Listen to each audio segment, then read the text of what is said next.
bunch of misfits I ever said either. Good morning, Misfits. You are tuning into a special edition Misfit podcast. We got a double dipper today. We are not only going to take you through Phase 0, which starts on Monday, July 28th. We're also going to take you through the entire season. So Monday, July 28th isn't just the beginning of Phase 0. It's the beginning of the prep for the 2026 season. We're going to take you through that whole schedule. We're going to tell you how we program. We're going to talk to you about the different program offerings, sort of take you through the season. Obviously, asterisk here, CrossFit and the CrossFit Games, and those chuckleheads really like to change things on us, so certain dates are subject to change. But the idea of all of this will remain the same, and then we will go into a deeper dive of Phase 0, baseline testing, what it is, what's different this year, what you can expect. Before we get into all of that, some housekeeping items and a little life chat. Housekeeping, this one's going to be a little bit longer than usual. Team Misfit 25 shirts and some brand spanking new Misfit logo socks are live now at sharpentheaxeco.com. This is that time of year where we sell essentially athlete jerseys for our athletes that are going to the CrossFit Games, competed at semifinals, still have World Fitness Project, still have all these other things to do over the course of the year. And holy shit, is that stuff expensive. We've said it in the past over and over, but if you want to go online right now and see what it costs to get a flight to anywhere or a hotel to anywhere or a rental car anywhere or go get fucking groceries when you're traveling, you know, your DoorDash, you know, you used to pay $2 for your Chipotle bowl and now somehow it's $35. This is a labor of love both for the coaching staff and for the athletes. And this is one of those things where if you listen to this podcast and hopefully we've provided you with value for free for a pretty long period of time, I am specifically asking you to go in and buy your favorite athlete shirts to support them. We have shirts for Justin LaSala and Kelly Clark headed back to the Masters CrossFit Games. We have shirts for Paige Semenza, who is just competed at like 6 or 7 competitions in May. A little bit of a joke there. And she is headed to Phoenix for World Fitness Project 2. And last but not least, we have the newest Misfit, Erica Folo. She's got a shirt. She is headed to CrossFit Crash in the fall. She's got a High Rock. She's got something in England. She's got this. She's got that. And again, this stuff really is just incredibly expensive. So please go buy those shirts. We also have a Misfit shirt. We are a business. We are a for-profit business, but we're a small business. And same concept applies here, sending coaching staff and media all over the world for the whole year. So you'll see a Misfit shirt that's on there, and essentially you are saying either like, I don't know which shirt to buy, or I want to tack one on. I want to support the coaching staff, the media personnel, all that stuff. Just makes things a little bit more manageable on our end and allows us to continue doing what we're doing. So thank you to everybody who goes in and does that. And if you're on the fence, I am specifically asking you to head to sharpentheaxeco.com and buy some shirts. T-shirts are sick.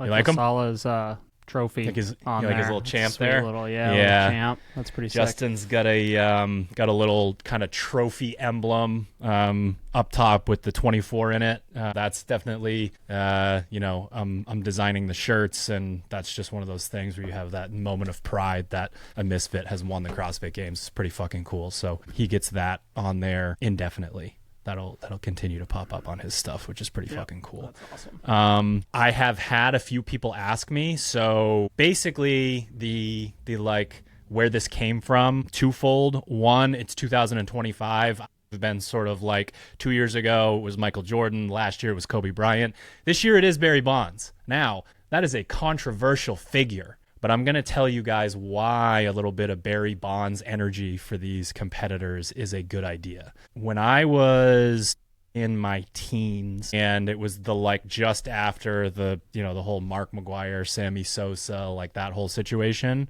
when Barry Bonds started doing, well, he was already the best player in baseball. He was already potentially the best baseball player ever. And then he decided that he needed to cheat, which sucks. But when he got to a point where they essentially couldn't throw pitches to him. And what I wanted to do was talk to you guys about the statistics, but I don't think the context is there. Go to his baseball reference page, look at it. If it means anything to you, fantastic. The statistics just basically don't make sense. Is baseball reference page like a thing, or you just mean generic like baseball. Yep. That's where you'll find his stats basically for his career. But again, I'm not going to read off 15 stats because the context is going to be lost on almost everybody. But the reason that I go back to watching some of that stuff is what he looked like in the batter's box. Like his level of confidence in what he was doing at that point was one of the most staggeringly obvious, like just the mental prowess was like 10 leagues above everybody else. And it was absolutely incredible to watch. And there's so much to be said about what happens when all of the stuff that takes place in the gym ends up crossing with confidence and belief and athlete IQ.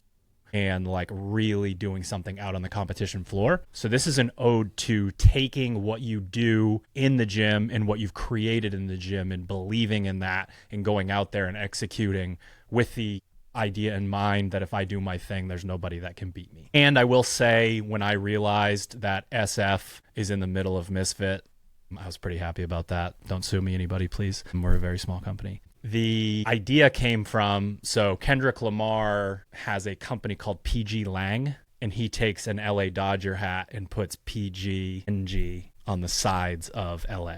So he's from LA, PG Lang. And I was really trying to figure out for the longest time how to tie Misfit into Barry Bonds. And then I fucking saw it, and I was like, oh, this is the greatest thing ever. That works out pretty nice. So, yeah, works out pretty good. You will be blasted with marketing all week. Instagram, emails. But again, just thank you to everybody who does purchase. And one more time, if you are on the fence and you like this podcast, I am asking you for a favor. Please support our athletes. Thank you very much. Hunter, Life Chat, what's up? I'm just looking at this fucking stats page. I was looking at it reverse order. Like the top line is 1986. And I was like, I feel like he was really good when he finished. Then I inverted the page and I was like, oh yeah, okay. There it is.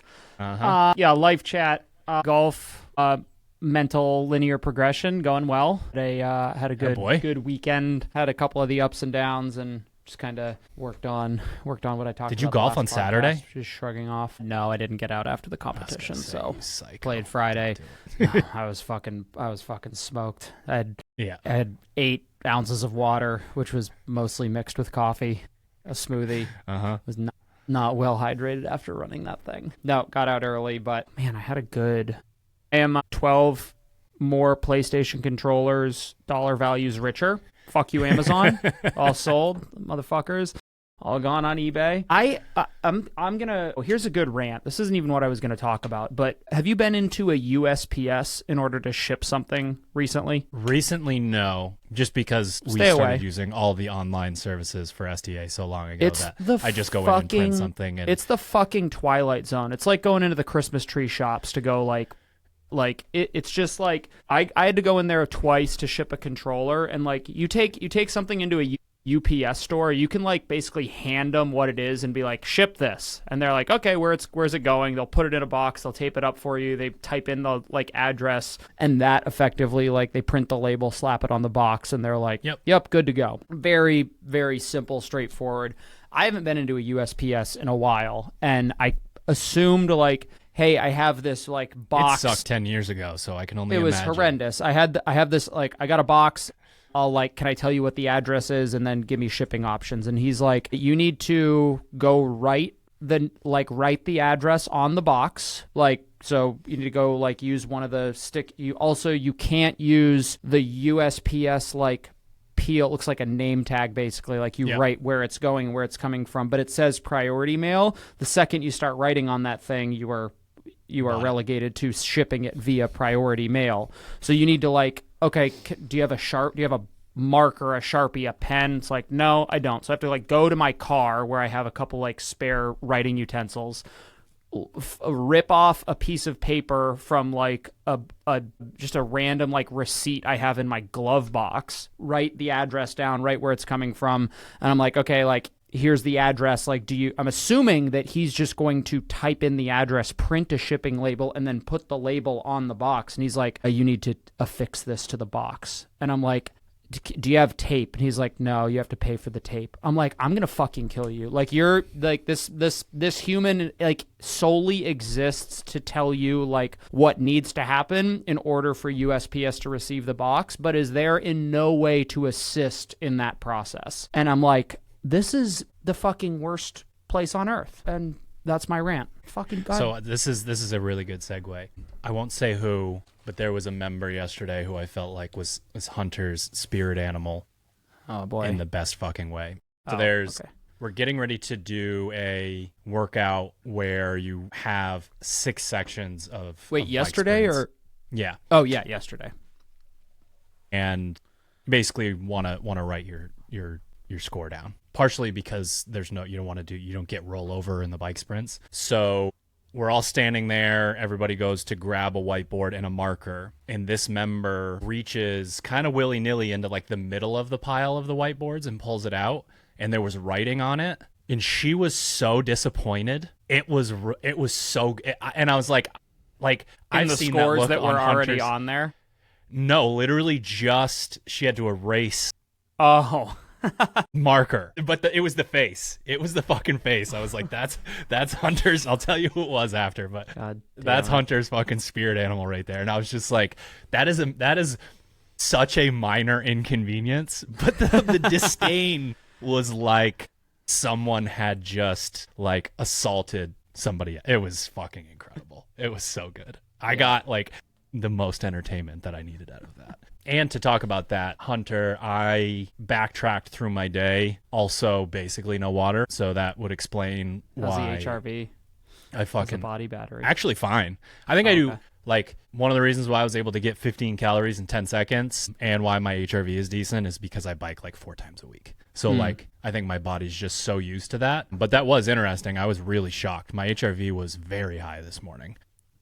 Yeah. Which, like, that used to bury me after those days. But it is weird that it could be related to localized muscle. I found that to be interesting. I really thought that it was just going to be, like, for me, typically, if I do a hard sprint workout, I'm donezo. Turns out, though, I probably would have been able to hold at least 12 cals had I drank You mean you water. thought, yeah, for sure. You mean you thought, like, yesterday's workout was going to be more just local muscle fatigue versus, like... No, I thought it was going to fuck me. I thought it was going to be HRV. Yeah, and then it wasn't. And it's like, okay, I guess you can just manipulate a part of your body that would then not, because you have the volume and you do that. Well, I remember I sent you the article too, and we because I looked it up, because for the longest time we kind of like, I don't know where it originated from, but it was the like deadlift thing. Yeah, a 1 rep max deadlift like zaps your HRV or your nervous system for like a week, or like, you know, up to a week if you really do it. And I was like,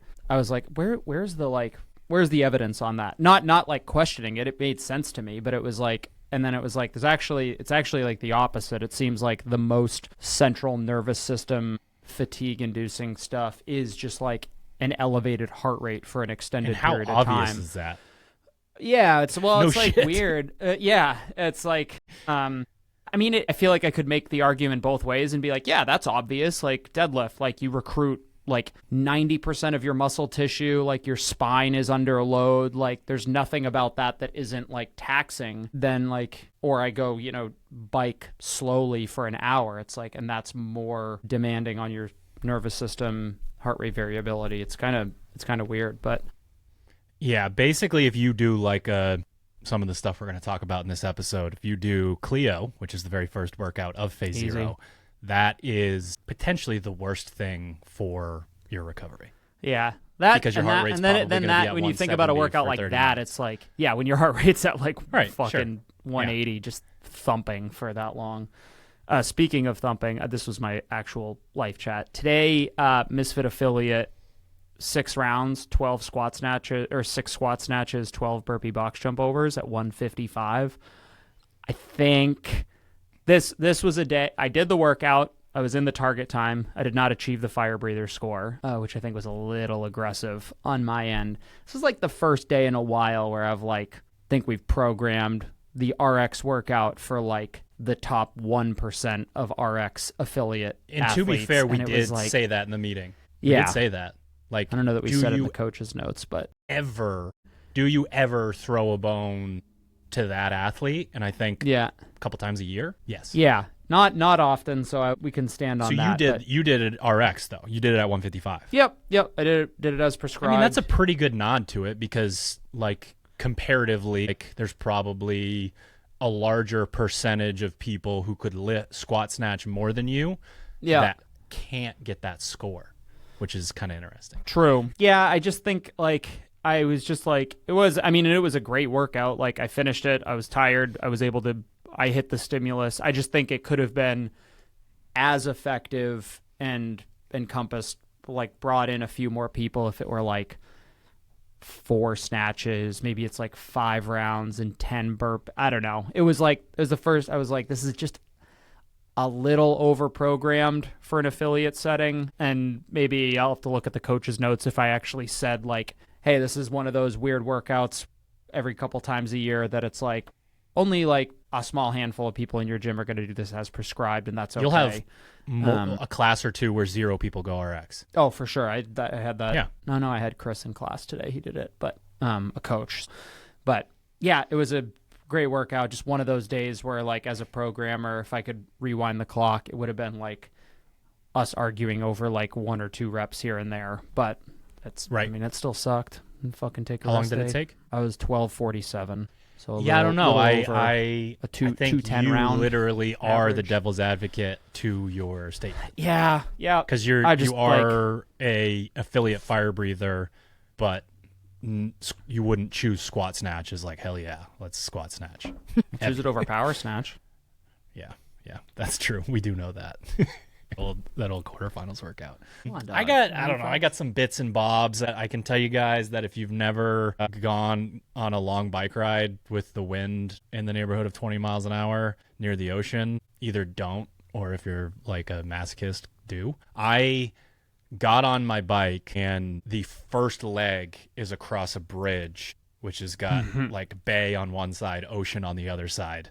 And I felt like I was gonna be like blown over. And I'm normally on that bridge riding around 19 miles an hour, and I was riding 14.5 miles an hour across that bridge. Like, heart rate was creeping a little bit right at the fucking beginning. And then I was joking around. I sent the stuff to Mark, and he was like, "I would never ride in that, first of all." So good for you. And then I was like, I was in zone 3 trying to get back to my car on my cool down ride. Fuck. Because you can't, like, you got to kind of, like, you know what I mean? It's still a little uphill here, a little downhill here, like that kind of thing. Just cruise. Exactly. Yeah. You can't just walk slower. Your bike will tip over. What day was that? That was, you remember? Friday, I think. Yeah, it was Friday. Because, like, normally when you got a nice breeze, you think it's a good thing for exercise, right? Yeah. I don't know if it was the nice. same day, but Mark was here on Thursday. No, he did evening. it. Yeah, he did it the day before and went for roughly 4 miles an hour faster than me on average. Oh yeah, that's correct. He made sure to let me know. He came back from his ride. I was like, he left at around little before 6:30 class started. I coached 6:30. He comes back as athletes are cooling down. I was like, how'd it go? And he was like, fucking crushed it. And he was like, so it was it was joking, but he was serious. He was like, yeah, held, 230 watts, I think, or something like that for an hour 10, whatever. And I was like, well, what's that on? Like, give me a comparison on the bike. And he's like, I think it's like 150. And then like a minute and a half later, he was kind of giddy because he crushed his workout, and he was like, you got me wondering, I just got to know. And he sits on a C2 bike, and it's like, so he's holding like a 150 pace for about an hour 10, which is obviously a little different than a bike when you're battling the wind. But he was, point to that story was he was very excited to send, he was like, I just sent Drew a screenshot, dropped like 20 mile an hour average versus I'll take credit for 14. 0.5 to 1 miles an hour of his speed for that. Because, like, him knowing, like, wow, Drew would be at, like, 14 miles an hour right now. That makes him feel good. I think probably the best next step is for Ryan McKay to go do 22, 23 miles an hour on that track. Although Ryan has told me that Mark's bike is nicer and lighter. So they'll have to argue over. He did talk about a 40-minute FTP test that he was sounded like you and him had potentially agreed on. I said I might mark my calendar to join that. There is something in this episode that says, warning, side note, MATT is incoming. I Devil did see face. that. And I And I will was like, explain to you guys what that sure? is. Misfit incoming. aerobic threshold test. Okay. Yep. All right, so yeah, let's get into it. We got a lot of stuff to talk about here. We are going to go over phase 0, phase 1, phase 2, and phase 3 in terms of structure.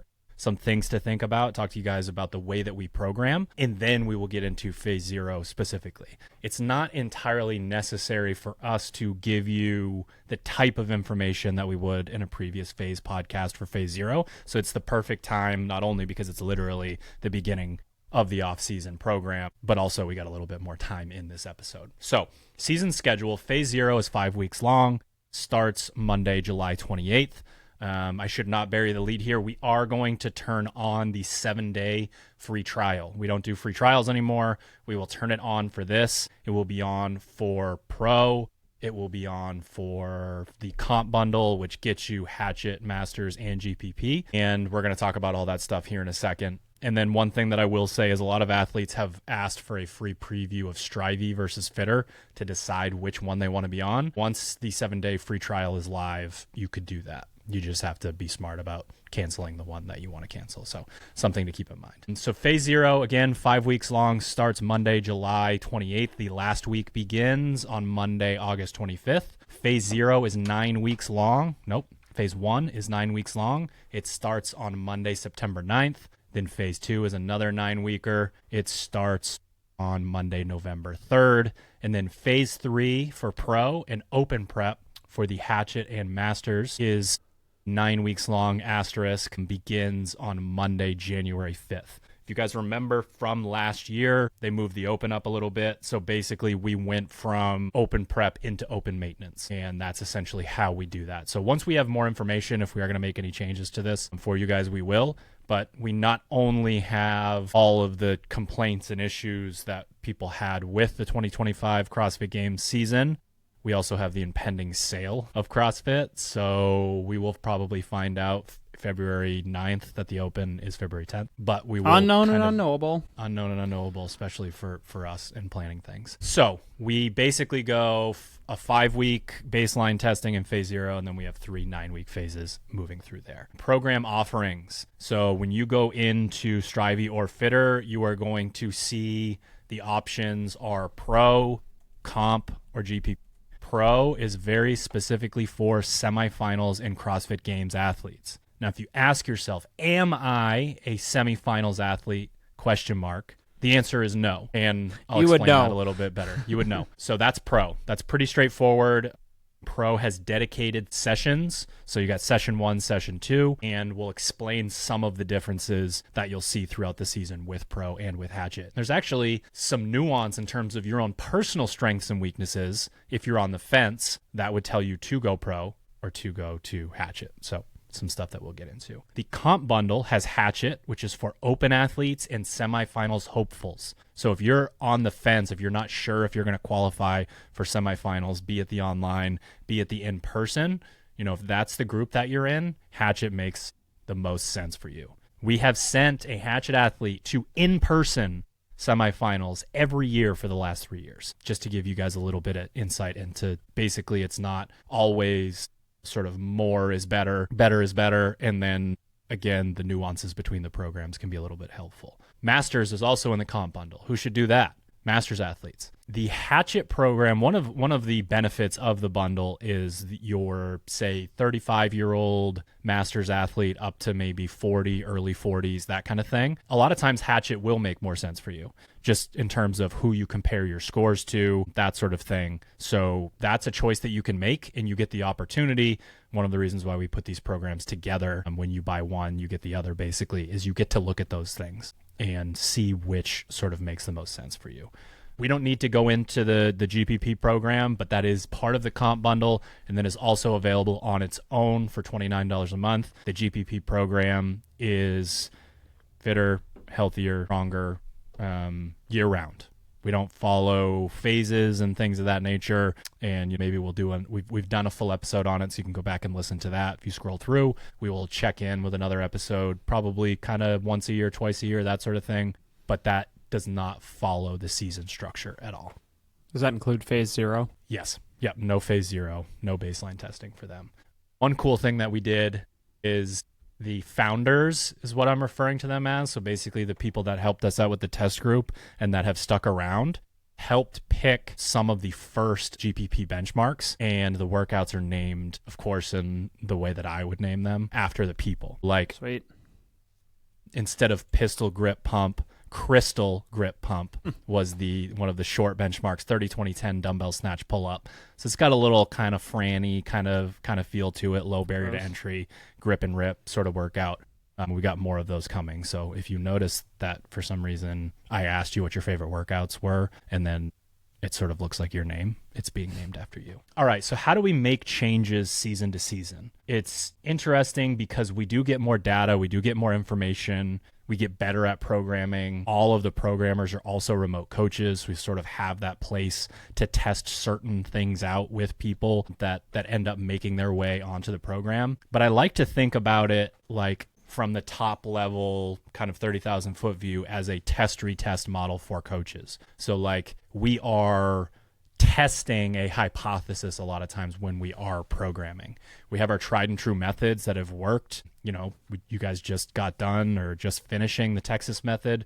We know that works. You've got the volume back squat program, the Misfit volume back squat program incoming in phase 1. We know that works. And then this other stuff that we are putting in is essentially just iterating on, you know, we arrive back at, you know, our program the same way that you arrive back at Fran, and you've been working on your butterfly and you've been getting your back squat up so that you can crush the thrusters, that sort of thing. So we are trying to bring all of our experiences, whether it's at the affiliate level with CrossFit Games athletes, with everyone in between, back to the table every year when we go to program, and then each time that we do something. And, you know, Hunter, you know, brought it up unknowingly, but with talking about today's workout, right? Like if you go out there and you think, some part of you in the back of your head thinks, I think we could have wrote this workout a little bit better, but then your ego takes over and it's like, nah, fuck them. Like that's not this test retest model that I'm referencing when it comes to programming. Those are the kinds of things that we sort of keep in our head as we're going through. Programming trends are really important here. So that would be, we'll go into the CrossFit Games season movements. So the movements that get programmed at the different levels, or what's going to be programmed in anticipation for people getting better at that. There's also the whole thing where CrossFit the competitive side of CrossFit used to be more burpees and thrusters and pull-ups and whatever, and now it's more echo bikes and running and rowing and that sort of thing. Some old school people say that it's now the machine games, and that's why all of the best athletes in the world are huge, or at least huge compared to, you know, going to Rogue and seeing Bridges and Spieler and Froning walking around and being like, wait a minute, that's not Roman Krennikov. So programming trends are really important, right? Like we have to program. We know, so an example of essentially not a programming trend that would still continue to work would be the back squat. We don't really back squat in the sport, but back squatting makes you a lot stronger, so we use it. But then obviously in terms of like how often are they programming thrusters and cleans and snatches and rope climbs and GHD sit-ups and all these different things. Athlete trends. So this would be just sort of seeing where they're like community-wide weaknesses, like paying attention to when you go to, like one of the things that was mind-blowing was if you go to the online semifinals leaderboard and you look at Adler's weightlifting score and then 30-minute AMRAP score. It's just this, like, I mean, honestly, all of his scores. That's one thing that we'll cover in our games preview that I found to be hilarious, that people are saying nothing about Adler, and he's the fittest man on earth, but that's fine. But if you look at, like, I don't know if you want to pull it up, Hunter, it's just... Which two events were that? I'd have to go back and look, to be honest. I mean, the 30-minute AMRAP is the last one. He's got a first, a fifth, a first, and a third, so... Right. What was the online semifinal? What was the heavy one in that? I honestly don't even remember. Isabel, right? 30 reps? Yes. Yeah. What did he get? What? 319, took first place. And what did he get in the 30-minute AMRAP, which was the last one? He was first 319. The next, Nick Matthew was next at like 40 seconds slower. And then workout 5, like 35, 40 seconds slower. That was workout 5. He took third place, 5 rounds plus 230 meters on Which, the rower. looking at that, like, if you go do the math on that workout and think about what pace you'd have to hold to get 5 rounds What was the workout on it. again? Do you remember what the workout was? I can guess, but I won't. It's the row 30-minute climb. K row, 30 toes to bar, 6 rope And 6, climbs. yeah. So 1 minute. So at fastest, that's like a 6-minute round is really fast. I was going to say like 5.5 minutes is like possible, but you're not holding that for 30 minutes. No. So 6, and then he got so five rounds and some change. Sorry. Yeah, doing some math. Yeah, there. not to spend too much time on that, but just the idea of the athlete trends, of us paying attention to kind of what it takes, to be perfectly honest, to get to the certain levels that our athlete wants to. Misfit trends, if you post regularly on Fitter, Discord, Telegram, Strivey, any of these places, I go and look at your open scores and your online semifinal scores.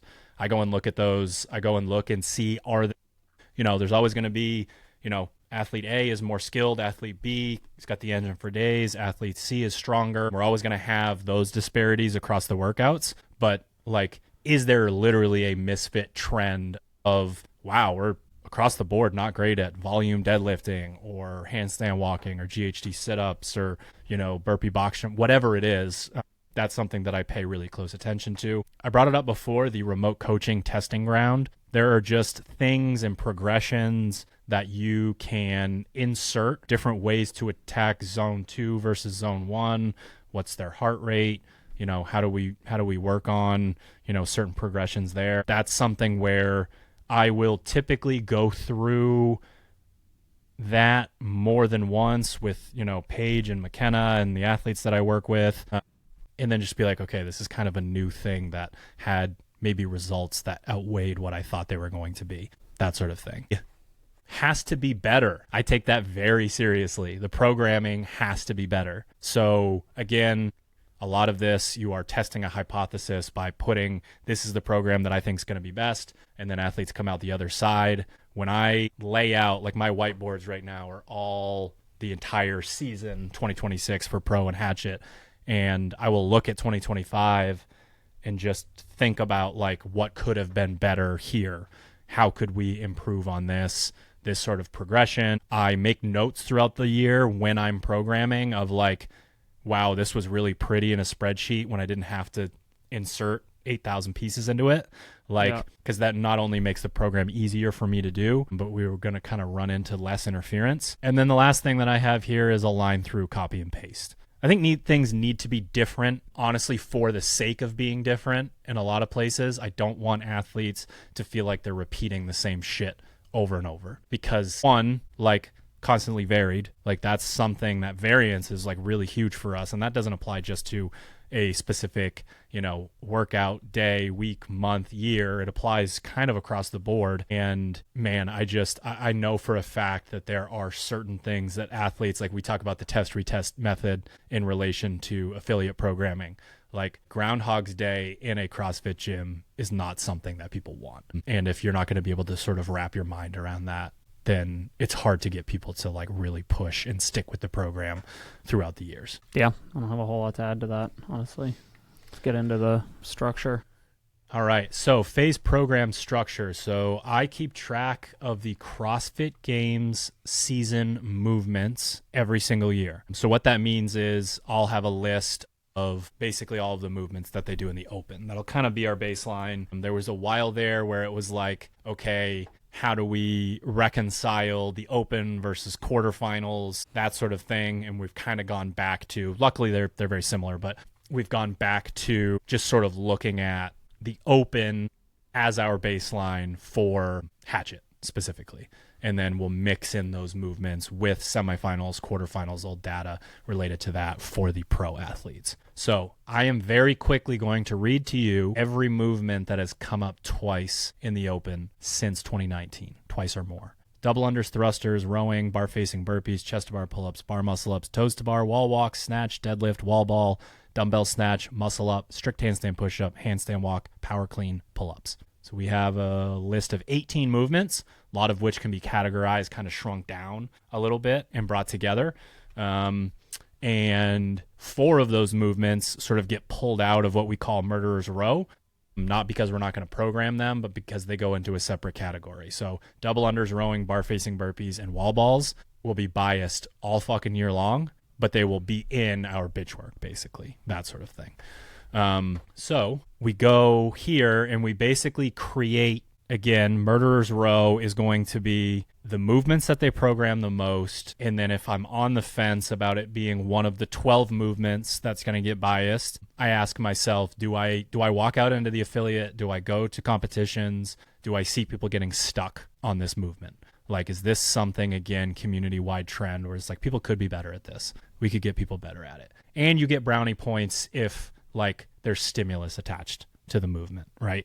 Like if it's kind of, then, you know, I'm not going to put double unders on this list, that sort of thing. It'll be in plenty of the bitch work, but it's not necessarily going to move the needle in the same way as some of this other stuff here. So the way that this works is twofold. One, it is a season-long bias. So when I'm looking at my movement tracker and I'm putting movements into Hatchet, I will have sort of color coding and like bold on the movements where it's like, we're going to bias this all year long. And then we have the phase-specific bias. So for instance, for a Hatchet athlete, you are going to, in phase 1, should probably have the right things open here. In phase 1, for instance, you will have a toe-to-bar front squat test in a Metcon, and then you will do it in a Metcon and do it in skill for the rest of the phase, and then you will retest. So it'll be biased all year long, but there will be a 9-week period where we dig even further into it. And one of the things that makes it either worth it or not is whether you're actually taking notes and having it help improve your athlete IQ. Like if we were to just focus for 9 weeks at the beginning of the off season on toes to bar, and then you don't have the toe to bar test in the open until February or March, like that's not really going to help. So that's why there is also a season long bias, but you taking notes on how to attack certain things is just as important as you moving the needle. Like you not being good at executing on a workout versus a specific movement are two totally different things. What do you mean can you elaborate on the difference between the season long, like what do you mean? So I understand we do 9 weeks of toes to bar in Metcon and in skill, but then you said there's also a season long bias of that toes to bar? Yeah. Yes, there's a season long bias of toes to bar in Hatchet, and the way that you would look at it is like one workout a week for 9 weeks is going to have toes to bar in it for that specific phase. We are writing Metcons and intervals twice a day for 27 weeks. So the bias will also show up there. So I need my movement tracker to say we've done toes to bar 40 times. And I'm trying to think of what movement wouldn't be on this. Kettlebell snatches 10 times, that kind of thing. So it's going to be biased both in the moment even more, but then also season long. So Hunter, I'm going to read the Hatchet Murderer's Row for 2026. And I just want you to tell me kind of what you see as like a difference between Hatchet and Pro. So for Hatchet, we have bar muscle ups, toes to bar, muscle ups, chest to bar, wall walk, handstand push up, deadlift, snatch. Snatch would be sort of in Metcon snatching, a lot of power snatching there. One of the most programmed movements in all of CrossFit. Power cleans, front squats, and thrusters. There is a main difference between the two lists, Hunter, and I'm wondering if you kind of see what it is. I mean, what I see is a combination of sport-specific movements that we just see at the... So, for example, rope climbs as Murderer's Row for Pro compared to bar muscle-ups for Hatchet, mostly just because we see a shitload of rope climbs at the pro level, and we see a shitload of athletes do them horrendously. Arguably, I'll send an affiliate athlete against some of the games athletes from Misfit Gym Portland to teach them how to climb a rope. Same like GHD toes to bar. It's like maybe you're not great at GHDs as a Hatchet athlete, but like those like toes to bar are the reason you didn't move on to the next level, not GHDs, because we don't see that in the open. So, and then obviously the bar pull triplet. That's honestly the biggest thing is. Yeah, you might have stumped me a little bit on like a drastic difference. I just see it like at the highest level relative to that category of athlete. It's like we just see those movements so often, and it's like that can be a make or break movement for people. The bar pull triplet is chest to bar, bar muscle up, toe to bar. those Yeah. are broken out and biased individually on the hatchet side. So part of it is, we've talked about this a bunch, like there would be a bunch of different reasons for you specifically why you would follow hatchet. But one of the main ones, if you want to be a CrossFit Games athlete, is this is where you're at in your journey. Those athletes logged their hours with chest to bar, with bar muscle ups, with toes to bar. They've already done that. And while we're still going to bias it all fucking year long, I need to make sure that in equal measure, rope climbs and muscle ups are in there in relation to bar pulling gymnastics. Because for a lot of athletes, it's like, okay, you all move pretty damn well, and hopefully you figured out how to not fry your hip flexors out. So are we just talking about grip? You know what I mean? Right. And, that's when we get into your dead hangs and your farmer's holds and your strict pull-ups and things of that nature. So that's really broken out, and that's the main difference. Because you go down the rest of it, and like, there's not we don't do a lot of clean and jerk at the open level. So that's one of the ones that's a little bit more nuanced. But part of that is also just managing how often an athlete's going overhead. I don't need to ask a hatchet athlete to do, 4 out of 5 days to either be doing handstand push-ups or putting a barbell overhead. You know, that sort of thing's not necessary. That's just probably going to do more harm than good. Yeah. Yeah. I just see this as like the pro murderer's row is just kind of the one level up, the advanced version of a lot of these movements from the hatchet athlete. And this is where it's like you compare that to, or an easy analogy is like at the affiliate level, right? It's like you see somebody doing GHD sit-ups after class or whatever, and you're like, can you hold an L sit for more than like 5 seconds? No. It's like, get the fuck off this machine. Like, go hold an L sit, go hold a plank, that sort of thing. Just putting the cart before the horse with a lot of these movements. How often do we have conversations with athletes about the perception of like a specific movement being like, if only I could do this single movement so much better, I would be one that never pops up. I would be X athlete. Yeah, exactly. It's like, I got to be better at muscle ups. You do not compete at a level that ever asks for muscle ups. Yeah. That doesn't make sense. You haven't made it there yet. You don't have to worry about that. And strong. And then the movements they do ask you to do, learn how to do them better, basically. Yeah.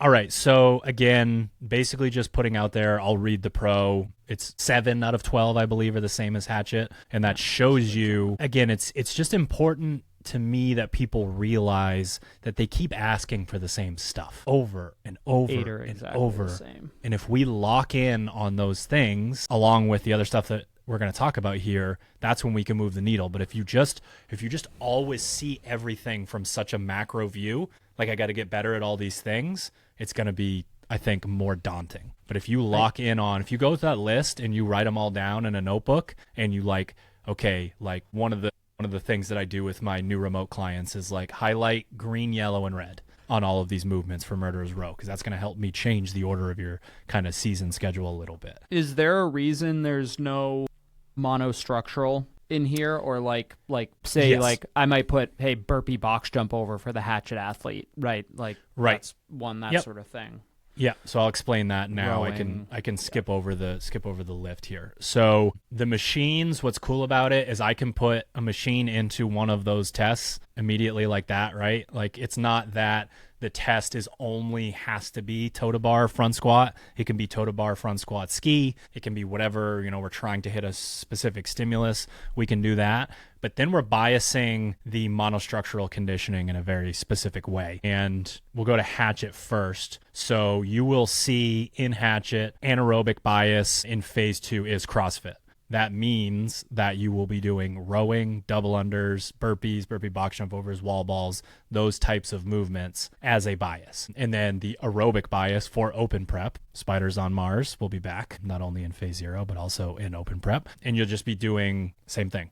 Double unders, burpee box jump overs, wall balls, rowing, that sort of those So those are in that bias list as well. Those are highlighted in the same way as those other movements, but we know that we can move the needle a little bit more for athletes with monostructural conditioning versus like, okay, why don't you figure out how to get better at rowing in a 12-minute AMRAP with 3 movements? Like probably not necessarily going to be the place to do that. The trajectory that elicits the greatest results in terms of phase bias with monostructural conditioning, and this is just kind of makes sense, is going from a zone 2 bias to an aerobic bias to an anaerobic bias. So you're basically like the hatchet athlete will do that on the rower. They will do weekly zone 2 sessions in phase 1 on the rower. Then they will have Mount Doom, which is sort of the death by calories thing, as their test. And then they will bias aerobic rowing. And then finally the cube test and biasing anaerobic rowing in open prep.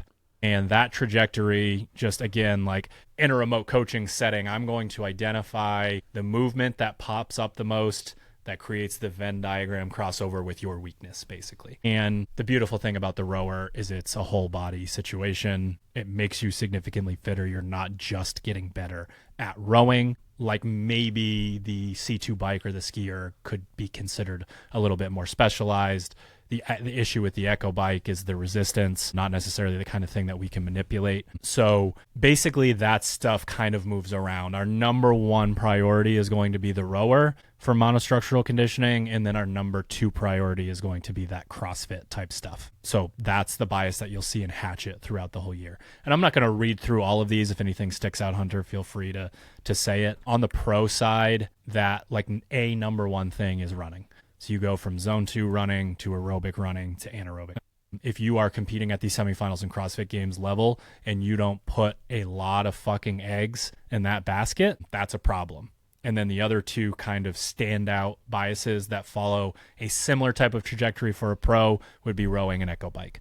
Those are the things that are just going to pop up the most. It's not that you're not going to see the ski erg a ton and the C2 bike a ton, but they won't be tested and biased in the same way unless you're a remote coaching client and you have like a very specific glaring weakness. Yeah, and I think like to try to simplify a little bit, like understanding like, hey, we go zone 2 aerobic, anaerobic, and then the power output. Essentially what we're saying is like you need to build a level of tolerance and baseline volume on that machine or the apparatus at a relatively low, very manageable intensity, right? If we're going to have a large volume, the intensity probably can't be that high. We can't ask for high volume and high intensity, but as you build kind of the capacity, the comfort to sit on a rower for 30, 45, 60 minutes at a time, and then all of a sudden it becomes much more manageable to say do 4x1K row, which, you throw that into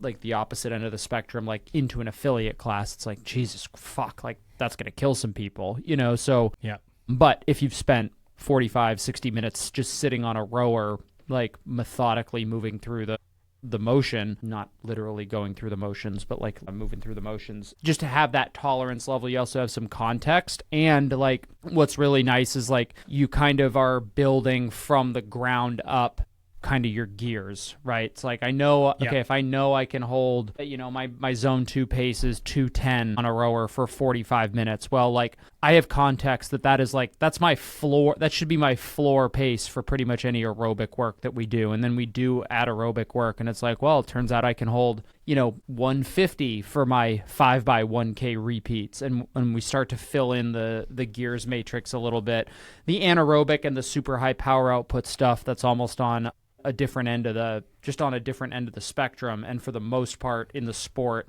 like you just have to be comfortable knowing, in a 5-round workout, what is the 500 meter row pace supposed to be at? In a 30-minute AMRAP, what am I rowing my 1K rows at in order to still be able to do toes to bar and then climb a rope? So we basically build as the season progresses, like going into the anaerobic stuff, it's like you're only going to do 3K worth of volume, but the intensity is going to be very, very high.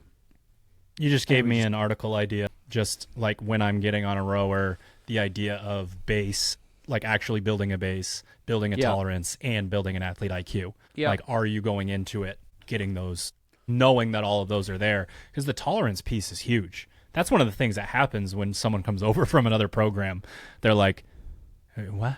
How many rounds of what? Oh, I mean, why is the gym empty on 5K row day, or on 5K run day? It's like, I'm not going to fucking sit on a rower for 20 consecutive minutes. You out of your goddamn mind? And I'd rather someone stick with it and be in zone 3, zone 4 and just learn how to do it than get into zone 5 too quick and quit and feel like they can't do it. Yeah. So I think that tolerance piece is something that I don't think we skip over it, but I don't know that we talk about it enough in relation to it. It's kind of the barrier to entry for you to build a base and have an athlete IQ. And the athlete IQ is the crux there. Because like at the affiliate level, it's like for a lot of people, you've got maybe 3 paces, right? It's like, hey, athlete, you're warming up. Warm up pace number 1. Pace number 2 is like, well, this is the pace I'm probably going to hold in any AMRAP between 10 and 8 and 20 minutes, right? It's like, I just don't know how. I don't have the athlete IQ. I just like, someone who's in the gym for a different reason than a competitor. And then it's like, well, I can, on a full send day, it's like, yeah, I can yank on the rower handle as hard as I can. But for a more nuanced athlete or somebody who's trying to compete, like there is a whole lot of a gap between like my warm-up row pace, my 8 to 25 minute Metcon AMRAP row pace, and just full dummy, right? There's a whole lot of room in between those areas, and that's essentially what we're giving you the opportunity to fill in over the course of the season. So we bounced around a little bit, but basically in phase 1, 2, and 3, there will be a zone 2 aerobic, anaerobic, and power output bias. There are parts of this season where the power output bias would or would not be mandatory. That we don't need to get into that. We'll talk about that in the phase 1 podcast leading into September. But that's the one side of it where it's like, there are certain people where I absolutely delete that cell and most corresponding cells, and we're copying and pasting the old zone 2 into another one. So those people are definitely out there. So those biases are in there, and they are based on, again, number 1, what do you need to be the best at? And then sort of number 2, the efficacy of the program itself and the movement itself. All right. Last but not least, we have the weightlifting. And I'm not going to read all of these. I will read the things that I think are important. And then Hunter, if you've got any anecdotes, let me know. So we are going to try to get you a new 1 rep max in phase 1 in the back squat, the clean in phase 2, and the snatch in phase 3. Those flow really well through each other. There's also sort of like barrier to entry increases as we go through. Hopefully, if you can back squat really well, you can clean really well. And hopefully, if you can clean really well, then you can learn to snatch really well. And then one thing that is here to stay, just based on how much better our competitors get at barbell cycling, and your something like an Isabel, something like a ascending ladder, that sort of thing, the volume work will be in phase 1, phase 2, and phase 3 in the snatch, back squat, and clean. So you'll have your touch and go work, you'll have your volume singles work, that sort of stuff. We kept a lot of that for competition prep because it is pretty gnarly in terms of adding volume. It just works too well not to get it in there year round. Yeah, it's a really good sport-specific preparation thing. So we've got a category of heavy lifts. We have a category of volume lifts, a category for positional skill development lifts, and then we have a category of speed lifts. Where do things like, because I'm looking at the list, I don't see a deadlift, I don't see heavy strict pressing in this very simplified table that you've created. And there's a couple other things, where do you think of those things as popping up in for preparation? Because obviously we fucking deadlift. Correct. Press, so jerk. Basically these lifts are the 5 across all programs. Everyone does them. It's 5 lifts, 5 Back days squat, a week. Clean, snatch, front squat, press, bench, or strict press, I'm guessing. Yep. Those are the mandatory ones. Earlier in the season, there is more mandatory lifting, especially for pro, a little bit for hatchet. So like when we press, we're also going to bench. And then when we bench, we're also going to press kind of on the other side. Then you have your like, hey, I need to get better at snatching. I need to get better at cleaning. You got non-mandatory Olympic weightlifting. You'll get essentially 2 chances for each lift to do the weightlifting there. And then we have the deadlift bias that is built into one of the phases. And then we have in-WOD lifting, which will kind of get rotated through. So basically, you're going to see 9 to 10 lifts every week. And 5 to 7 of them will be mandatory, and then you're personalizing your program where that comes out the other side. And what I will say about the categories is that they are based on essentially fitting with everything else. That's something that I've learned from where I don't pigeonhole myself into, I'm going to write all of the lifting first, and then it doesn't flow well with the Metcon, with the bitch work, with the skill work. So the priorities of the mandatory work take place in the movements that we need to get in Metcons and in intervals. And then it's like, okay, the GPP rotation today for deadlifts got to be speed work, or it can be volume, touch and go stuff, that sort of thing. And the deadlift is, again, probably a separate topic, but kind of fascinating in terms of like, how do you get someone better at deadlifting in the way that they personally need to get better? Because you get a lot of people with a big deadlift that can't do it for reps. A lot of people who, never pull more than 475 that'll fucking wax you in a workout that's got 90 reps at 225, right? Mm-hmm. So it's a very interesting lift, and one where the personalization element of the way that we program and the way that we put things in, I think, is incredibly important. There's not a lot of one size fits all deadlift programs. I want people to pull speed reps, heavy reps, and volume reps throughout the year, basically. Such a weird lift because like there are so many fucking ways to do it abysmally, and I seen them all. Like you can there's only a couple ways to really fuck up a back squat, right? And it's like, that's a self-correcting problem. That thing falls off your back. Like there's only a couple ways to clean like truly poorly before it's just like, you just aren't, you're not going to be able to capable of lifting. But with the deadlift, man, as long as nothing in that spinal column gets severed, like someone's going to pull that bar until they are vertical. And like, that just leaves so much room to fuck yourself up by lifting. So you guys can see, based on what he's saying, if I torch your nervous system and all of your muscles and then say, well, we don't have a 1 rep max deadlift program in here where you're pulling heavy triple double single every week, you can see why that I need you to stop in at 1077 Riverside for a PVC pipe session before I let you put a barbell in your hands. And to be honest, like one of the things that moves the needle the most in a remote coaching setting is get your ass up to 1077 Riverside Street in Portland, Maine.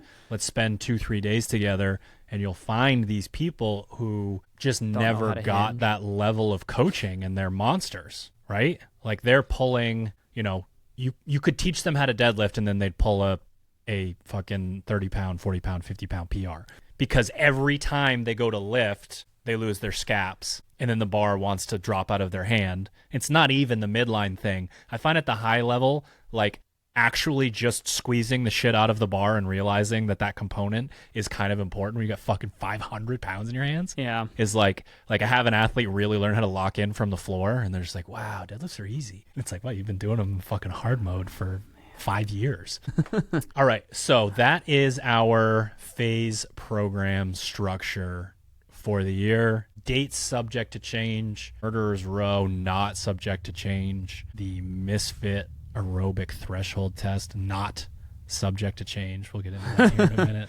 But yeah, it's another iteration on us trying to find the best way for our professionals and our open / kind of online in-person semifinals athletes to move the needle. And I will say that programming for, again, the way that we do this, the way that we program a phase 1, a phase 2, a phase 3, learning how to get reps in that way and build the puzzle that way, mixed with like when you're in a remote coaching setting for one of the best athletes in the world, like that is a serious proving ground for your skill as a programmer. It's going to be fucking obvious if this athlete gets better or worse, and you're kind of keeping an eye on things, and you'll know whether, they actually do the work, or they do it right, or they move well, or they recover well. There's all these different pieces, but like you have to figure out how to make them better, or they will leave, basically. So much of this, you guys are reaping the benefits of, we've been programming for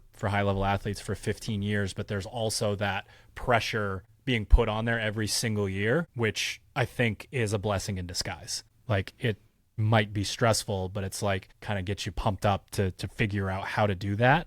And your work is going to be put on full display, with, oh, so-and-so did this, so-and-so did that. They follow this programming.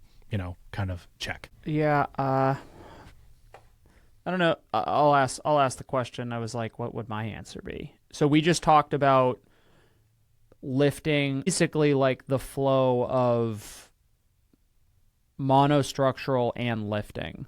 CrossFit is not monostructural and lifting. So Yes. how much does this structure matter to the athlete? Like to us, it obviously matters to produce a good program.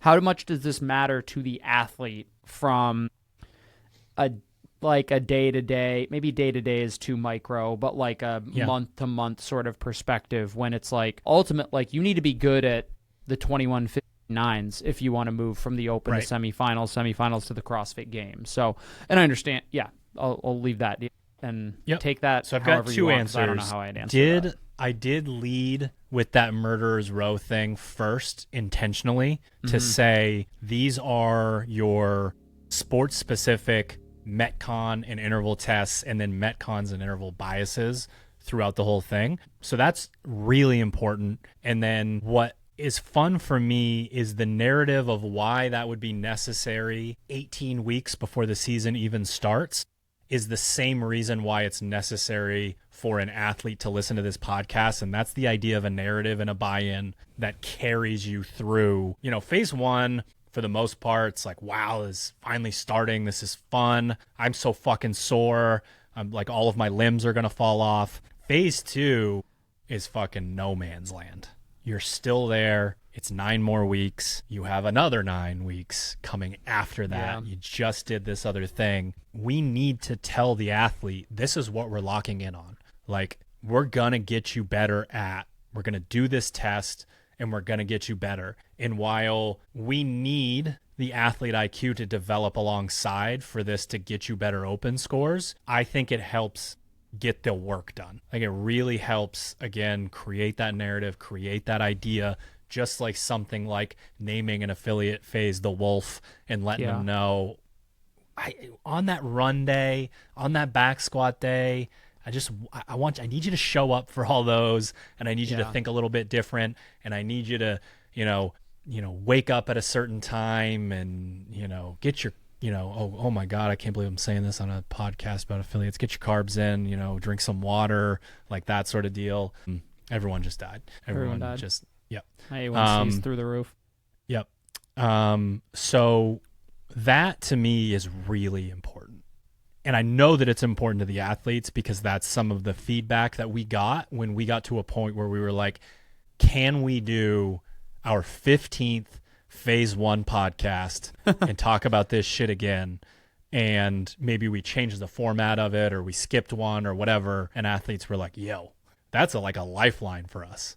Sure. Like, you guys can sit there for fucking 45 minutes and say once again why Texas method works or whatever, so that I can understand why I'm buying into this sort of concept. That would be my answer to that. And I would say that we've buried the lead a little bit in the past with not telling people that list is also a season-long thing.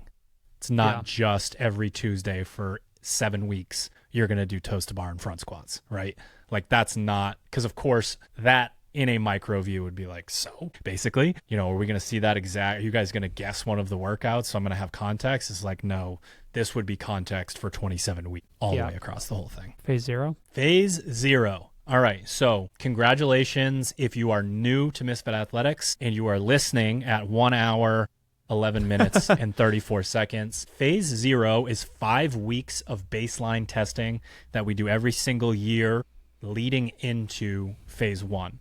Often coincides with the CrossFit Games. That gives us a little bit of a buffer where athletes that are at the CrossFit Games can then sort of rejoin for phase 1. So it's kind of funny to write an entire phase for CrossFit Games athletes that they never followed in years past. So basically what we're trying to do here is set you up with the amount of information that you need to really execute on the programming in phase 1, 2, and 3, and to just kind of let you know where you're at with certain things, right? It can give you an idea of, again, probably not necessary for this podcast, but the whole mandatory, non-mandatory thing that you'll start seeing again in phase 1. What should I be following? Also, if you're new, just the way that we program, the way that we write, sets and reps, and the way that, we talk about, this is your short duration muscle endurance, benchmark, like that kind of thing, I think is really important. So we've got 5 weeks where we go into making sure that the style of workouts that we write and which ones you are better or worse at, that what your, sort of lifts are for percentages, that what paces you can hold on certain machines and certain time domains. And then again, so many of these things get retested throughout the year. So you get your, like, I haven't been through the gauntlet yet, I'm on this side of it. What happens when I go through the gauntlet and come out the other side? Am I improving on these things? That sort of deal. Yeah. For those of you, no, go ahead. No, I was just gonna. No, you finish and then I'll tack on. I was just gonna go into. I was gonna get started on the rest of the stuff. So feel free. Yeah, the benchmarks are. I think that, like, you got to think about the benchmarks not only as, like, everybody's familiar with the girl benchmarks, right? The classic CrossFit benchmarks that you might see at the affiliate. They, like, excellent tests for the most part. What we're kind of after with the benchmark tests is a little bit more about, like, stimulus than movement specifically. And I think as you're going into both, like, you going into phase 0, but then hopefully taking the information that you glean out of phase 0 into your training, that's where, like, you can start to think about the weakness work that you need to do, choosing your optional pieces based on, your results. So for me, for example, I'm a good example of someone who I'm very good at merry-go-round cardio workouts. It doesn't necessarily matter what movements are there. There are obviously some movements that I would prefer to do over others. But usually because of that stimulus, like, even if somebody else, say I'm racing against somebody who is much better at the individual movements, I'm much better at that stimulus. And that's going to take me further than just being good at movements in a vacuum. I am not very good at, or I dislike, and I'm uncomfortable with, like, the muscular overload movements where, like, I just have 50 chest to bar pull-ups that I need to get through. And once the muscle starts to, like, fail, it becomes very difficult for me. It's less about, like, it could be chest to bar pull-ups, it could be 50 handstand push-ups, it could be 15 rope climbs, whatever, a big set of a movement. And because I struggle with that, I should be looking to choose pieces later on in the training season that correspond with the stimulus that I suck at. So I need, instead of, doesn't matter that it's deadlifting and rope climb, two of my preferred movements. It's the fact that it's a deadlift rope climb couplet that's meant to just, like, annihilate your grip and ability to hold on to something, which I'm not as confident with or good at. So just noting, like, what you were alluding to, like, hey, this is your medium duration gas tank stimulus benchmark test. That is going to move, like, that information right there is going to move the needle a lot more for you than I got 7 minutes and 30 seconds on cupcake lungs or whatever, 5 rounds on whatever it is. So just kind of pay attention to the notes in those workouts as you're, like, going through phase 0, because that can really inform how you choose to approach phases 1, 2, and 3 once we get there. So the biggest change for those that have done a few trips through phase 0 is the monostructural testing is Misfit benchmarks only. And it follows the same concept as what we just talked about with the benchmark workouts in terms of different stimulus. So you will have a power output, aerobic, anaerobic test for all machines and quote unquote CrossFit. In the past, you would have seen K run, 10K run, basically what in our context are kind of arbitrary distances. And there were too many of them to do all of them, and maybe a little bit, in my opinion, too much ambiguity related to it. So now you have a very specific list that you will continue to retest throughout the season. I think that is incredibly helpful. So you're going to have cube tests for every machine, including mixed machine and what is essentially the quote-unquote, it's called cube staked, the cube staked test. You have Mount Doom, which is essentially just a death by calories situation on everything. We've got the 50-calorie test. We have mixed modality tests. We open with what I call a tone seta. We have Clio to open the phase for everybody. Hunter, what's Clio? It's just 10 echo bike calories, 10 row calories, 10 ski cals for time. If you do that first round as fast as you can, you'll be well set up for the remaining 20, 30, 40, 30, 20, and 10 calories on those three. So 10, 20, 30, 40, 30, 20, 10 echo bike, row, ski calories. Yeah, she's a beaut. She's a real beaut. 60 calories a piece, 480 calories total. Maybe some of you would benefit from the calculator feature on your phone before you attempt to PR your first 10 cals on each machine in that workout. Yeah, that might be a good idea. So that's probably the biggest difference across the board, is just that these tests aren't something where you're coming in and being like, I don't know, we'll see. You know what I mean? Like, what's my 400-meter run? What's my, all of these different distances? I want the test-retest model to reflect more on what you will be doing in season in terms of training so that you can see your progress a little bit more clearly. And then underneath that, it says warning in capital letters. Here's the thing. The FTP test on machines that you get from the endurance community that most people perform only on a Concept 2 bike, FTP? shocker, functional threshold pace, is 60 minutes of wattage. The endurance community, because all of them have a certain muscle fiber type, can essentially hold 95% of their FTP for 20 minutes. CrossFitters cannot do that. CrossFitters absolutely cannot do that. So that 20-minute test in relation to, hey, we've already got Tour de Misfit, we've already got Mount Doom, we've already got the Cube test, which has got 16 minutes of work in it. That is not going to tell us as closely what Zone 2 work is going to be doing for us. So it's going to be 40 minutes long. So it's not the full 60. I don't think that's necessary for a CrossFitter. Rarely get into that sort of range. But if we're going to have 20-minute AMRAPs all the time and a 30-minute AMRAP in the online semifinal last year, and we are testing what your aerobic threshold pace looks like, I think we need to go beyond that, which is why we do Zone 2, to be perfectly honest, and why we do, your, Gear 1 work, which is 2 rounds of 15 minutes on, 1 minute off, that kind of thing. That's where that stuff comes from. So the Misfit aerobic threshold test in 2026 programming will be 40 minutes. So we're Not saying 20 CrossFitters minutes. Can go too hard for 20 minutes. Yeah, there's no fucking way that their 20 minute is 95% of their 60 minute. Yeah.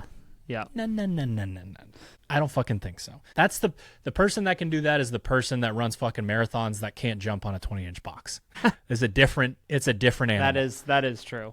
That's a very different animal. So you don't have to do it in phase 0, but you do have to do it in phase 1, and you do have to do it in phase 0 for the 2027 season. So I just want people to know. I just want them to know that it's coming. All right, baseline testing for lifts. We do percentage-based lifting at Misfit Athletics, and we want you to stop using your fucking old PRs when you were a chonky boy on the football team for your bench press, or when you were an endurance athlete 575. and your front squat was 200, and now it's probably 300.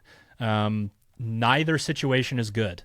Okay, we want to know if your 1 rep max has drastically dropped or improved. That is going to help you a lot throughout the year. The good thing is you have opportunities throughout the phase to test. So I'll give you guys an example here real quick. So the first day, it says option A, find a 1 rep max back squat. If you did not test this lift in the last year or feel that the number is 5% plus or minus different from last year's Get your calculators, test, kids. choose option A. You will have 3 opportunities to test this lift during phase 0. Only test it once. And we're going to get into I'm so glad you added that caveat at the end. Right? Holy I shit. got 3 1 rep max back squats. That's the ego coming back in and trying to manipulate your percentages. We don't need that shit. This is honestly, I don't like the idea of the powerlifting training max because again, it's the same exact idea as the endurance athlete thing with the 20 minutes versus the 60 minutes. I understand why if you got a 800-pound deadlift, why your training max would be 90% of that. I get it. Your training max is the lift that you can walk into the gym and hit during phase 0. That is your training max. It's okay if you've lifted more or you will lift more again later in the season. This is what you are going to base your percentages on until you do something different during the season. But we'll talk about how to execute on everything here. But basically what we're saying with this is you get 3 chances to do it because maybe you're like, hey, I'm all in on Clio and I do, if I do the back squat second, what do you think the number is going to be? That sort of thing. Or it's I'm all in on the back squat and I'm going to do Clio second. I'm a machine beast. Like that's also totally understandable. And honestly, a 1 rep max back squat's probably not going to fuck up your Clio that much if it's a strength of yours. So I'll just kind of put that out there. So we only want you to test it once, but you get 3 chances to do so. And then if you're like, nah, today's not the day, option B is in there. 3-second pause back squat, 1x1 at 80 to 90, then 5x3 at 65 to 75%. So you're getting options. Only choose one of those things. And by the end, we should have our 1 rep max numbers that set us up to do percentage-based lifting for the year. Yeah, I think that what your explanation was actually really good as far as like 1 rep max versus training max. Like just think to yourself, what occurred prior to you hitting your all-time 1 rep max or like a true 1 rep max? Like more than likely it's at the end of a back squat training cycle, for example. Like even if you squatted twice a week for 7 weeks, you tested your 1 rep max and you hit a personal best. Like that's fantastic.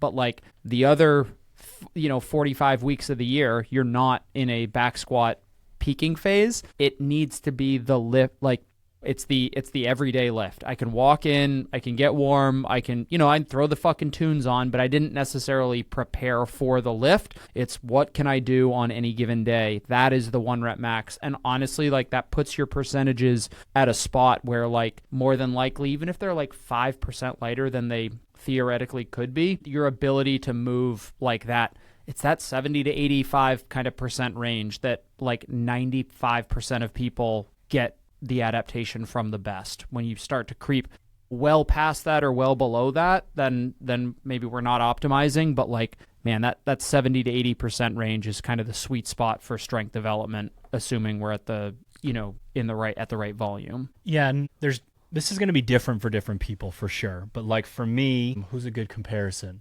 Also probably date myself again.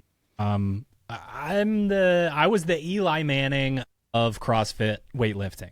I need a fucking reason, right? I got to be down 3 in the third quarter to start fucking firing the pigskin around. And if I took my competition or my, hey, Cody, I'm going to lift 1 more pound than you, and I don't even train as much as you. Those lifts, if those go into my percentage work, I don't move as well. I move slower. They're a problem. Yeah. My training max would be I'm just in a class and there's no reason for me to, again, try to beat somebody by a pound, or it's just the vibe's not there. What am I getting on that lift? And for me, that literally could have been like a 230 snatch versus a 250 snatch. And if you think about sets of 4, 3, and 2 for 7 weeks, twice a week, like how am I going to get better at this technical lift? Is it going to be based on like I got so geeked up and had 600 milligrams of caffeine and had my friend slap me in the face? And, I at the, the reindeer games, hit my PR. Like, is that what I should train based off? And the answer is no. So that's what this is. We are finding training maxes. And a CrossFitter's training max, because of their level of GPP, is actually going to be a lot closer. The fitter you are, the better you move. It's going to be closer to, the maximum potential that you can have. And that's fine. Like, we're not asking people not to PR on these. But we're telling you that, like, only do it once, go in, do your thing, don't miss 9 times and then finally hit it, like that sort of thing. Yeah, the any given day lift. All right, Misfit Metcon benchmarks. Kind of talked about it already, but basically the way that this works is there's like a matrix of short, medium, and long on one side, on your y-axis, and the x-axis is muscle endurance, gas tank, cardio, and chippers. Those are going to be stimulus or workout style essentially. And there's one for each. So there is a short muscle endurance workout. There is a medium gas tank workout. Mostly couplets and triplets. We do have the chippers that are in here. You do get to do fairy dust, where you have to essentially have the entire gym to yourself because you use every piece of equipment that is humanly possible that's in there. But that's only one workout. And again, just like Hunter said, we're doing these for multiple reasons. We've got just the test retest model. Year over year, you guys keep doing these. Like, there are some athletes that are on Hatchet. They'll be like, hey, what's the used to be MFT. What's the pro version of this workout? Is it time? You know, I keep crushing everyone in this workout as if time for me to kind of level up, that sort of thing. And then the other reason, again, is you are going to get this information for every single workout the whole year. And if it's non-mandatory, do I need to work on it? I keep getting my ass kicked in medium cardio workouts. Like, I don't know how to pace. You know, I can do the 7-minute AMRAP and I can do the 20-minute AMRAP, but that 14-minute one, I just either go too fast, too slow, blah, blah, blah. We're going to tell you when those pop up, get more reps, and lo and behold, you will get your tolerance, your base, and your athlete IQ where they need to be. One important note is the idea of training versus testing. All year long, outside of week 1 and week 9, we want you to train. I want you to test in these workouts. I want you to try and get the best possible score, even if that means I'm unbroken over here and I'm dogging this other movement because it just doesn't really have the bang for the buck. That athlete IQ piece, man, like we talk about athlete trends, community-wide, everyone, that piece is low for some really impressive, really fit athletes out there. Figuring out how to attack those things is important. Like, even for me, I want my athletes to enter into a negotiation and a conversation with me about their strategy on workouts. I really do. I don't want it always to just be, you go do this, this, and this. That athlete IQ piece, because sometimes shit hits the fan and you got to know how to adapt. And then I think there's more buy-in and more believability when you are part of coming up with the strategy. So you are not training in these workouts that are listed as tests. You are testing. You are trying to get the best score possible. And in Clio, if you think that because you start with 10 calories, that those calories should be faster than the 40, that's a fucking problem. It's like 500 calories for time. Please just do that. Do it that way. Anything to add on the benchmarks, Hunter? No, I kind of blew my load 15 minutes ago on talking about the stimulus. So yeah, cool.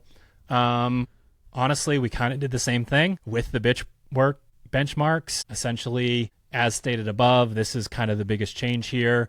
And then one thing that's fun is some of the tests were either only on MFT or only on Hatchet recently. So there's some things that are kind of new, and we'll put fun in quotations when it comes to this stuff. So give you guys a little bit of an example. Give you guys a little bit of an example here. Your aerobic CrossFit test, spiders on Mars, AMRAP 25 minutes, 60 burpee box jump overs, 90 calorie row, 120 wall balls, 90 calorie row, 240 double unders, max calorie row in the remaining time. I'm out. Yeah. So it's fun, right? And then cube staked, I tried to create a cube test that was CrossFit movements only. I will not read it. It will take me 45 minutes. Luckily, you get 4 minutes rest, not only to recover, but also to figure out what the fuck the next 4-minute section is.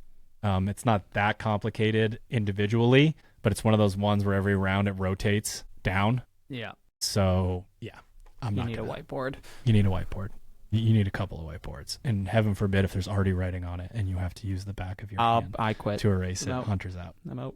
All right. Last but not least, we have baseline testing, gymnastics, chipper, athlete IQ. Really quickly, chest to bar, kipping handstand push-ups, muscle-ups, legless rope climbs, toes to bar, strict handstand push-up, wall walks, rope climbs, bar muscle-ups, GHD sit-ups. If you were to encounter a workout that had 30 of these, 40 of those, 100 of these, how would you break them up? I don't know how you feel about this, Hunter. I do have them listed as not for time. I did notice that. The idea of it being chipper practice, it's not relevant because there's nothing before it and there's nothing after it. Like, I'm okay with an athlete kind of pushing a little bit at the end as long as they know that you would probably stay at a similar cadence, you know, leaving a little bit of muscle endurance in the tank, not having your heart rate be where it shouldn't be in these types of movements. I'll put that out. I actually saw that. I like it because it encompasses like the idea that we were after, right? It's like it's in the middle of a chipper. You got the 100 chest. I saw some videos of some of your ring dips at the end of these. Yeah. If you had to do anything else, if you had to walk I wonder if for future programming, it is something as simple as run 1 mile, 100 chest to bar pull-ups. And it's just like, there's just like a 5-minute monostructural pre-fatigue that forces the athlete to get their heart rate up and then thereby induces the feeling of like you are in the middle of a workout sort of thing.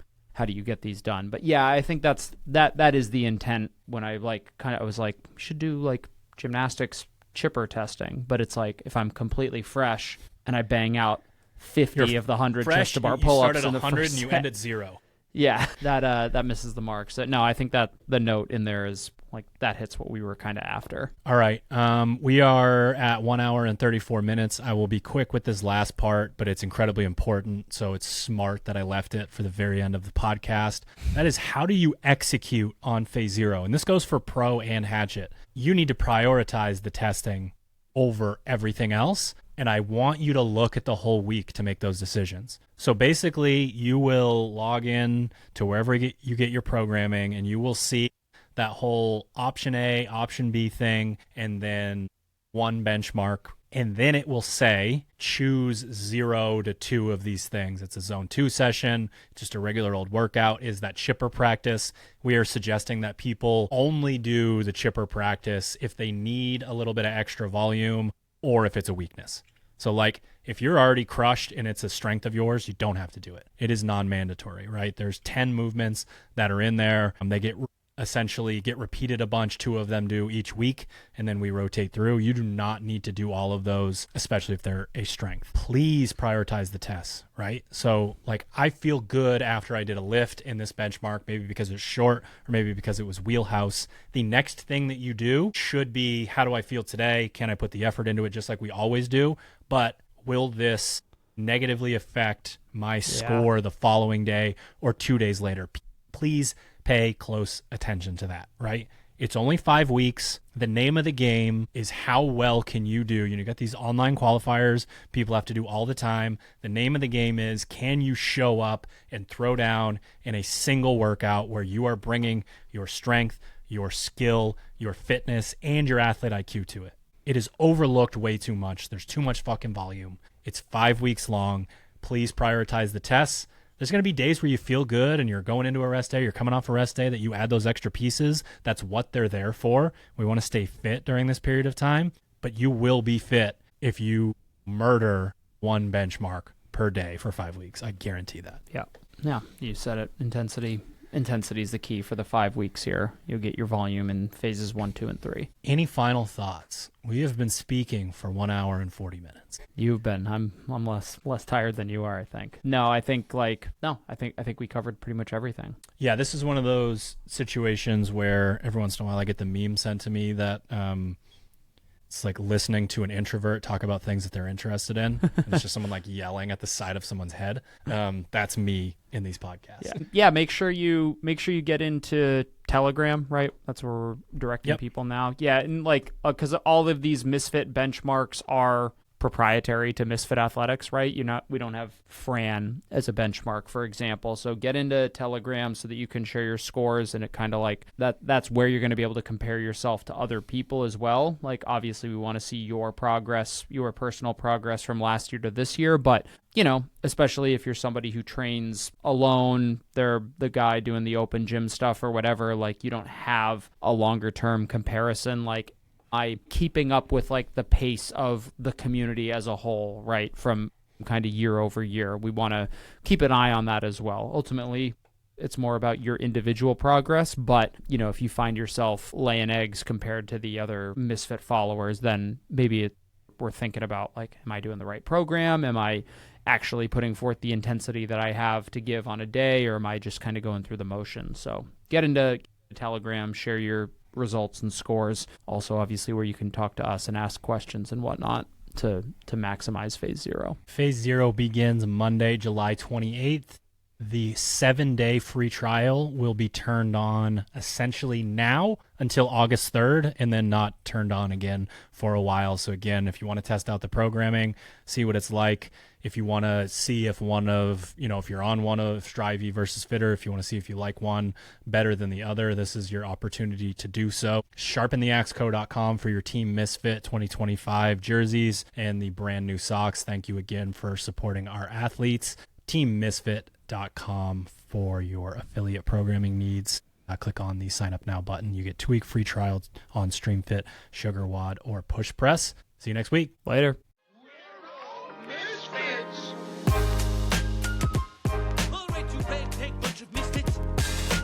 You're a scrappy little misfit, just like me. Biggest bunch of misfits I ever set eyes on.